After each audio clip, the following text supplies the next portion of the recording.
Hi, friends. Good morning. I am going to read a new story today called Kamala and Maya's Big Idea. This is written by Meena Harris, illustrated by Anna Ramirez Gonzalez. So where have you heard that name Kamala recently? Kamala and Maya's Big Idea.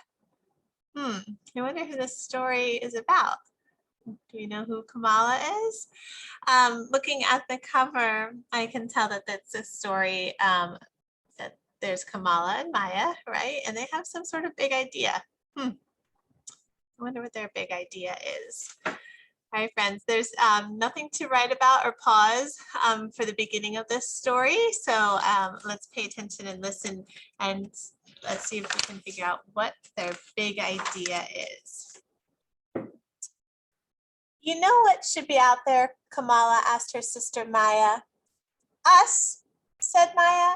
A slide, said Kamala, and a swing, Maya added. A playground? They shouted together. Kamala and Maya had an idea. It was a very good idea and a very big idea. They were going to need help. So what do they want to do, friends? What are they wanting to see happen? A playground, right? Wouldn't it be great if there was a playground in our courtyard? Maya said. That does sound nice, Mommy agreed. How could we make that happen? Kamala asked. Well, I suppose the first step would be to ask the landlord, the person who owns the building. So Kamala wrote a letter and Maya drew a picture, and they went to see the landlord to discuss their ideas. Friends, have you ever had to ask somebody for something that you have an idea for? I'm making a connection to this story thinking about I wanted a fire pit and I asked my landlord and he said no. Let's see what this landlord says about the playground. The landlord thought about it and for less than a second. I don't think so. No. That was not the answer they wanted, but they weren't ready to give up. That night, the sisters tried to think of ways to turn a no into a yes. Have you ever done that? Have you ever tried really hard to convince somebody of something? What did you do to convince them? Friends, while I'm reading, I want you to think of some big ideas that you might have, actually for our school, and I'll explain more on that in a little bit. They asked the other kids in the building if they wanted a playground in the courtyard. Did they? Of course they did, and they had ideas too. Let's have a teeter-totter and a basketball hoop and flowers. So Kamala wrote a long letter, and they went to see the landlord together. Dear landlord, right now the courtyard of our building is empty and no one uses it. If there were swings, kids could fly high. If there was a sandbox, kids could build. If there was a slide, kids could go so far, so fast. Can you build it, please? That's a persuasive letter, right? They're really trying to give reasons why they want the playground. What do you think? Do you think the landlord's gonna say yes? Oh, looking at his face, I can tell he's thinking. The landlord thought about it for less than 5 seconds. So wait, he thought about it for a little bit longer, but 5 seconds is pretty quick. A project this big is expensive. We don't have the money for that. Do your parents know you're here? That was not the answer they wanted, but Kamala was not ready to give up. If we ask our parents and do it all ourselves, can we fix up the courtyard? The landlord thought about it for a whole 10 seconds. Finally, he shrugged. If you could do it yourselves, sure. What's that called, friends, when you don't give up? Right? You're showing the growth mindset and you're also showing perseverance.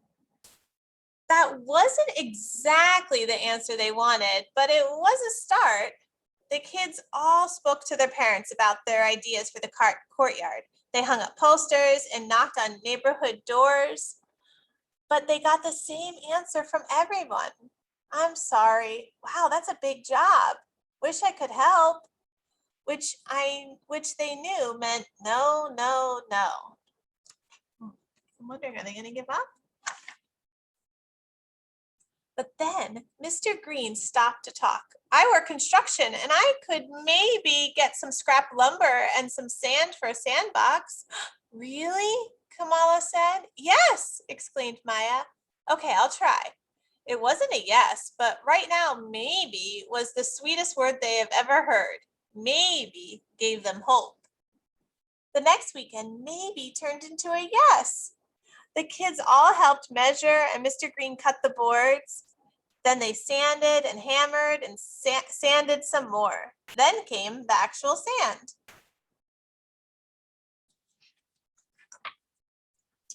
They were all thanking Mr. Green when Miss Lopez stopped to talk.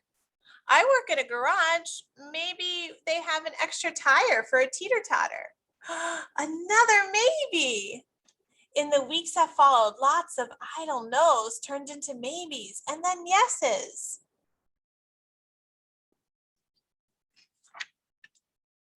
No one could do everything, but everyone could do something. Kamala and Maya wanted everyone to celebrate the new playground, so they made another big poster inviting their neighbors to a potluck party.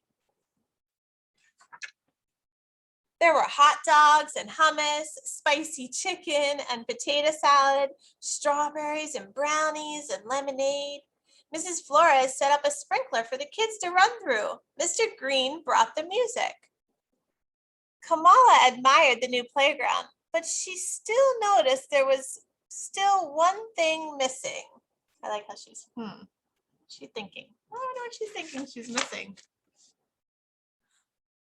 No one knew how to make a slide, but Miss Flores knew where they might buy one. I teach at Emerson Elementary, and they're redoing the playground. Maybe we could try to buy the old slide. That was a different kind of maybe. How can we afford that maybe?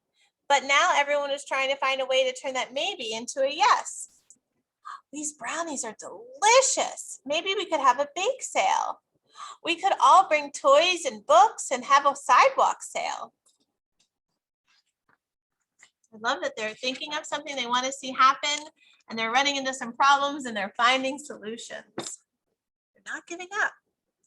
No one could do everything, but everyone could contribute something.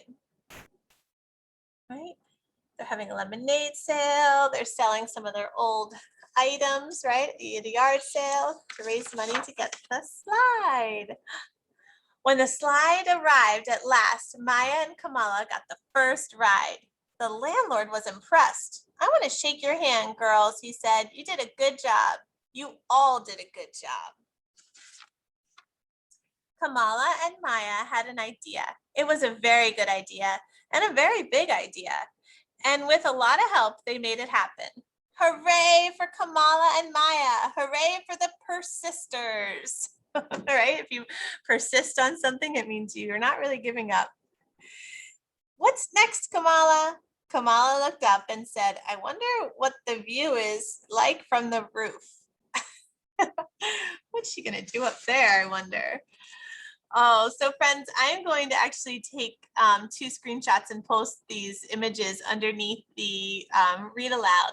But the Kamala in our story is right there, right? Do you recognize her? She's our Vice President of the United States now. And her niece wrote this story, and it was inspired by Kamala and her sister growing up.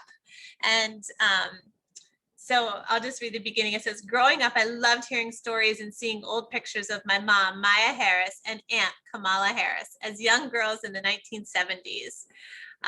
My mom is the one in the bandana, and my aunt in the bell-bottom jeans. So there's Kamala when she was younger.